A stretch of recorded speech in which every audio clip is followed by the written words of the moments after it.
Hey, how's it going? I'm Chris, and this is my 1997 Mitsubishi Delica camper. It is a four-wheel drive van based on, I think, a Mitsubishi Pajero, and it's a JDM import. So there's a few weird things with it, but it's kind of cool. Super capable four-wheel drive, but I'm not really a four-wheel drive. I'm not a capable four-wheel driver, so you know. Beach driving and stuff like that, yep, that's fine, but anything full on, I think I need to do a course. I'm going to give you a tour of my camping setup today. It's not 100% finished, there's still things that I want to do, but I'll start with the outside. Okay, so let's start with this thing. That's the bonnet scoop for the cold air intake for the intercooler. It's a turbo diesel 2.8 litre turbo, intercooled turbo, whatever. It's questionable whether the petrol version or the diesel version is better. Diesel ones have a bit of a tendency to overheat, apparently. Knocking on wood that doesn't happen to me. A powered aerial just for the radio, which I don't actually use, so it's just easier to leave it there. Kind of looks cool, makes it look like a moon buggy, so it's just for show. I've got a Dachi 2.5 meter by 2.5 meter awning. I love it.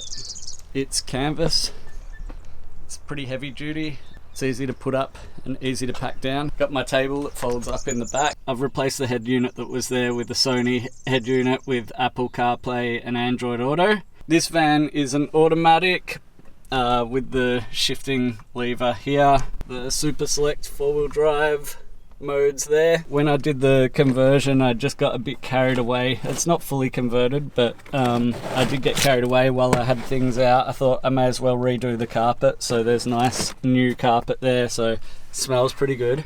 On the roof we've got Max Tracks, which I've only ever had to use once. I've made a little custom bracket to mount them to, so that it fits on the roof rack. 160 watt solar panel, which feeds my 100 amp hour lithium battery.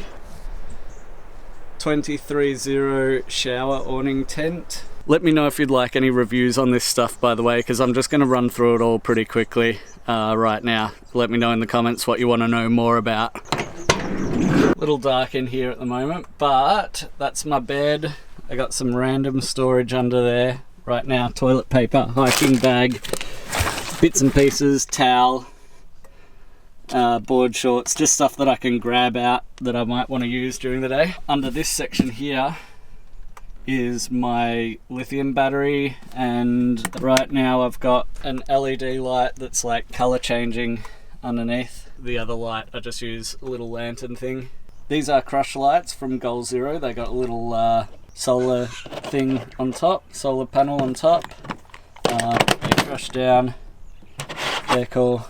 USB charging ports. Then this middle one is an awesome upgrade to change. This is USB QC 3 and power delivery, so I can charge my laptop with a USB-C cable, almost like it's in the wall, like I can use it and charge it at the same time. It provides enough power. I've rewired these so that you can turn each of them off, because they always have like a little blue light going, and I don't like just covering that up, so I like to actually just power them off completely. To access the battery and the wiring, I've just got it under here. There's an air compressor. I also have this iTech World 40 amp DC charger. So what that does is it automatically switches between charging off solar and charging off the alternator. And if you listen carefully, that's what the clicking is. I don't know if you can hear that, but that little ticking is going, oh, charging solar. Tick, tick, tick, tick. Does little bursts. Anyway. Curtain rails. Like, I bought them from a RV place. The curtain themselves, just IKEA curtains cut down. But they're bendable rails, so I could sort of bend it across the top like that. Then I'll just tie this up here. I got one of those chair caddy things. I don't know if you can see it here. Storing nooks and stuff. Chuck the GoPro in there, chuck my phone in there. Under here I've got a toolbox just in case, and further more tools underneath. So here's where a lot of it is unfinished, largely unfinished. This side. I need to work on this side. I do want to put shelves and stuff there, like little cupboards for my clothes. Right now it's just a whole bunch of jackets and there's a bag of clothes under there and stuff, so that's that. For showering I have the Companion Aqua Heat. You hook up a little gas bottle to it and you charge it up and it provides you with instant hot water. It's awesome. 45 litre Dometic fridge. I think it's time to go around the back now and show you the rest. Okie dokie. So mattress is actually a self-inflating blow-up mattress. It's actually really comfy. I already had it, so it became the basis for the spec of how I built everything. I also already had the fridge from my camping adventures. Plenty of space for 1 or 2 people in there. 20 litre water jerry. You hear this a lot with vans, but because this is such a small van, every little bit of storage space helps. So what I did, I wanted to have the drawers in the back, but then that meant that I needed a board going up through the middle, which meant that all of that side became kind of a void where I couldn't use it. So what I did was, I'll put this like that. I made a garage in the back.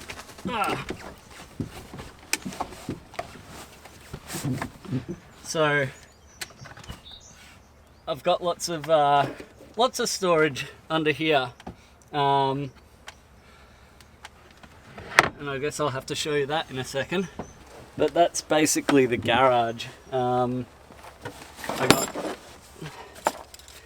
axes and shovels and hatchets and hammers and the things for my shower all under this side where it's really easily accessible. And then under the back part, the back or the front, I've got a beach tent and sidewalls for the awning and stuff like that. I've already shown this in another video, in one of my build videos, where I was testing out the drawer. Cooktop, just bench top, cutlery and stuff in there, and then other like kitchen things, cleaning things, paper towels and bits and pieces in there, sponges and whatnot. If I were to do this again, which I will, I would have made this go down and the bench top go over, because all the crumbs and stuff will fall in here, which I do my best to avoid, but I have to be conscious of it. The other thing, I'd probably make it bigger on this side so I can put a proper burner on, and yeah, I'd redesign this. I just slapped this one together. Oh yeah, I just have the solar going down like this. It doesn't leak. It's been through winter, it's been through tons of rain. I just felt like that was a better thing to do than putting a hole in the roof, just because once I've put a hole in the roof, you can't unput a hole in the roof. So everything here is built so I can convert it back into the van it once was. So you know, I just need recarpeting on the back and some foam on the back, chuck the chairs back in, and you're ready to go. I'm hesitant to completely fully convert this van. Oh, here's another thing for summer. This guy, that has saved me in summer for sure. It just plugs into the 12 volt. I haven't got it permanently wired, just so I can move it if I want to, but I haven't needed to. And lastly, because I'm not very tall, my trusty little Bunnings stepladder, which I didn't originally want to bring a stepladder, but I found that even in the dirt and rain, it sits there perfectly and doesn't fly around when I'm driving, so it's a keeper. So this is my little home away from home. I hope you enjoyed the tour. I guess it's not a finished thing, but it will do me for the summer this year. I don't know if I'll ever actually finish it, because I think after I've got the four-wheel driving part out of my system, I will probably end up upgrading to a big either Ford Transit or Sprinter or something like that, something I can stand up in and move around long term, and I will build that out properly. I've never really built anything before, so every single thing that I did on this van was the first time I've ever done it, including like putting drawer slides on something, just the whole thing. So massive learning experience. Something that I highly recommend that you do if you can afford to buy the different tools that you need for every single thing. And hopefully this inspires you to, you know, take some of the things that I've done and use it for yourself. Alright, thanks for watching. If you want to see more van videos and stuff, I've been running around. That's basically what my channel's become now, is just like whenever I go on a trip, I bring my cameras and film it. It's kind of a good excuse to get away for a weekend or a week or whatever. Come on board and join me for some of these adventures. And if you have any questions about anything, let me know in the comments. I'm happy to do more, either make videos about them or just reply to the comments. I always try and reply to everyone. And yeah, I'll see you real soon.